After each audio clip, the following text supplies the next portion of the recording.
Welcome inside Alumni Stadium, everybody. My name is Mike Petraglia, and this is the Alumni 5 powered by CLNS Media. Boston College Eagles hung tough with the Notre Dame Fighting Irish in their renewal of the Holy War here on Saturday afternoon. Hung tough for a half, that is, and then the Fighting Irish literally ran away and ran over the Boston College defense in the second half, posting a 49-20 victory here at Alumni Stadium.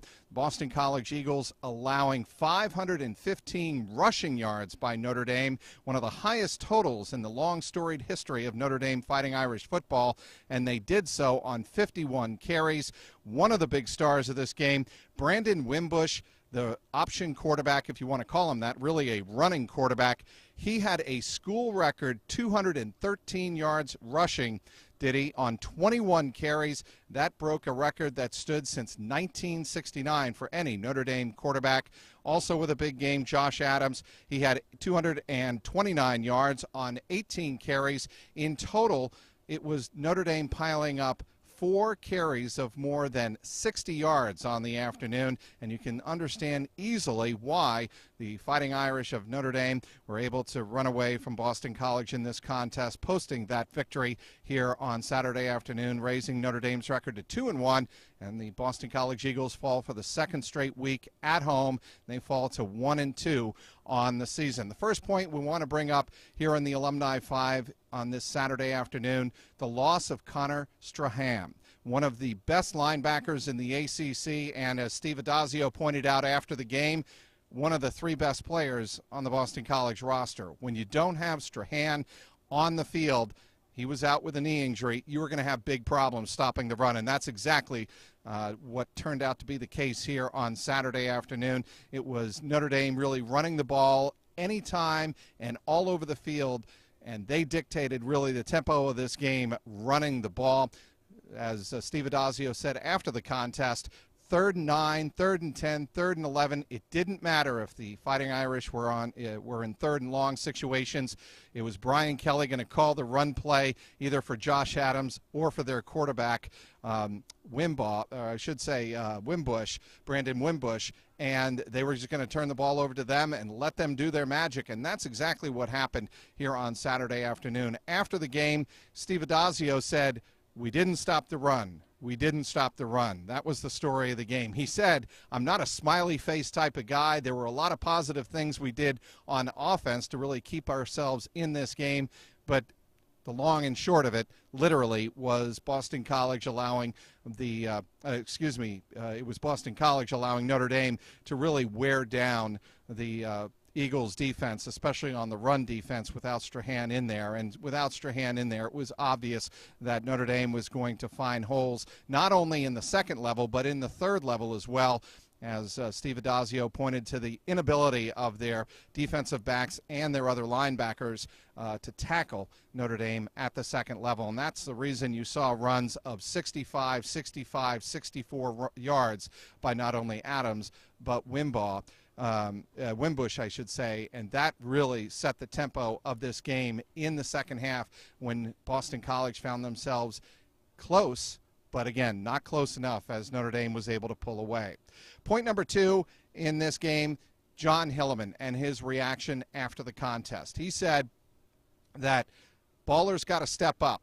With Clemson on deck next week, the defending national champion down in Clemson, South Carolina, everybody is going to be in our ear telling us why we won't be able to not only win the game, we won't even be able to stay close in the game. We've got to block all of that out. Lucas Dennis, a defensive back for Boston College, he said the same thing. We have got to stick together, and we have got to really show everybody what we're about as a complete football team. We've got to have each other's back. It was the running back, John Hilliman, who fumbled in this game in the fourth quarter as Boston College drew to within 2 scores at 35-20. His fumble allowed for really Notre Dame to salt the game away with 2 late fourth quarter touchdowns and really put a little bit of extra icing on the cake in this 49-20 Fighting Irish victory. Another big point I want to raise in this contest, really the emergence of Anthony Brown, the redshirt freshman quarterback who had a horrible game against Wake Forest in the ACC opener just a week earlier. He rebounded. He completed 10 of his first 12 passes, and he had 2 exceptional passes to Charlie Callanan, including a 4th and goal from the Notre Dame Fighting Irish 14 right behind me. A pass to the corner of the end zone that Callanan went up in the air, leapt, and came down with it before the ball was stripped out of his hands.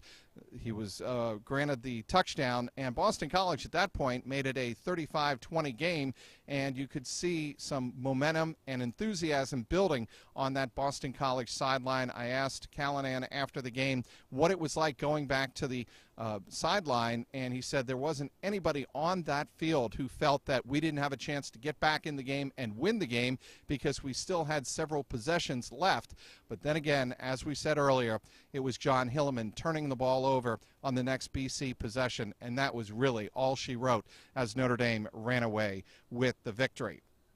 Fourth point in this game is, again, what's on deck next week down in Clemson, South Carolina. The defending national champion, everybody is expecting the Boston College Eagles to get rolled. How do the Boston College Eagles manage to collect themselves, compose themselves, and deal with the personnel losses that they have had here early in the year?